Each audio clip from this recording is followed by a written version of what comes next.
You can do it now or whenever. It is. Okay, my name is Teacher Antonio, as you know. And my topic today is called Dealing with the Difficult Reading Text. Now, I love Samuel Clemens, I love Mark Twain, and I wanted my kids to be able to read it. But for 6th grade ESL kids, it was completely unreadable. So what do? We started out by, we found a comic book version of Tom Sawyer, and it's about a 240-page comic book.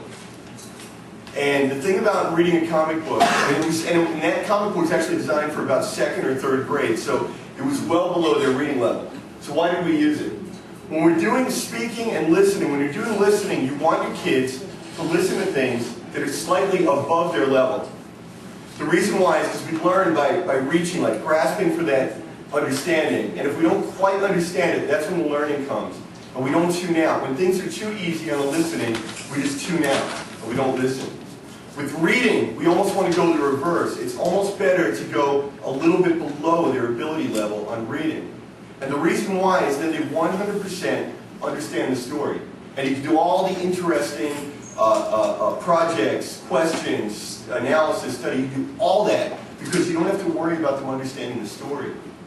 So we started out with the comic book of Tom Sawyer, and we read that through.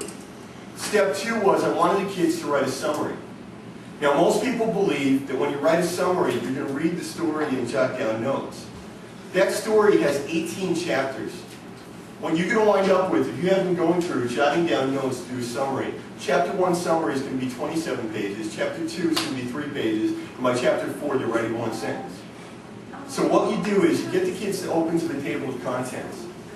And you say to them, for each chapter in the table of contents, take the chapter name as a heading, and then I only allow you to write 2 sentences per chapter. So at the end, their summary winds up being 36 sentences. So now we have reading, we have writing, we have speaking. We're covering all of our bases, all of our different skills. The next step after that was, I decided that the kids have to do a 40-minute presentation at the end of the semester, a 40-minute demo. And I was trying to think of what could I do that's going to fill 40 minutes that would be constructive. And so we came up with the idea that we're going to do the play, Tom Sawyer. So I started looking for scripts online, and then I said, no, the kids are going to write their own script. So how do you write a play script? Well, I don't know, I've never written one. So what do? We took the outlines that the kids themselves made. I gave them to teacher Mia. She organized them in the computer and made there were 18 chapters, so there were 18 blocks. And each block had the name and the 2 sentences the kids had written. The kids also made their own comic book based on each frame of this summary. Then became part of a comic book. We decorated the classroom. And now the kids are surrounded with Tom Sawyer. They're living it every single day.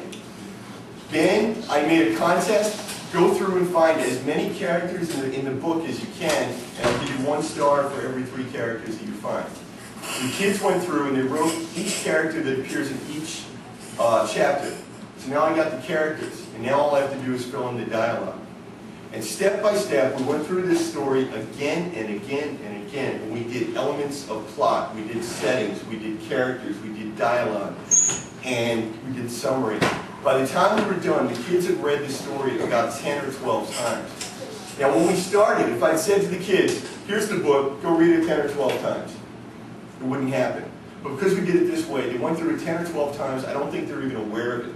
And they used every single skill, and we took our writing book, and we used all the elements that were in our writing book. In the writing book, we've been learning what is a plot, what is a setting, what is a character, what is a conflict, what is a resolution. And then we went back through this comic book and applied all these concepts. So it was reinforcing what we learned in the other classes. And the only reason we were able to do this is because this text was so ridiculously easy to read. So you could take a very easy to read text, but then you could do advanced exercises with that text. So now my kids are preparing for their play, but then the kids came to me and they said, teacher, this play is like, it's 18 parts, so the script is like 10 pages. They go, teacher, we can't possibly memorize this. Wow, what are we going to do? They're right, you can't memorize it. And I thought, okay, go up on stage with your paper and read. No, that's going to look like poop. So what can we do? So then I came up with this idea. My grandmother was a school teacher in New York City, and I stole this idea from her. Puppets. I had the kids make Tom Sawyer puppets out of paper mache. And what we're doing is we're building a puppet theater. Part of the play will be the puppets performing. And for that part, the kids can actually read. In fact, the secret to puppet theater is the kid doing the puppet doesn't have to actually be the one who's speaking. So the one who's speaking can actually be looking at his lines. But the parents want to see their kids performing. So some scenes are puppets, and some scenes the kids come out front and they act.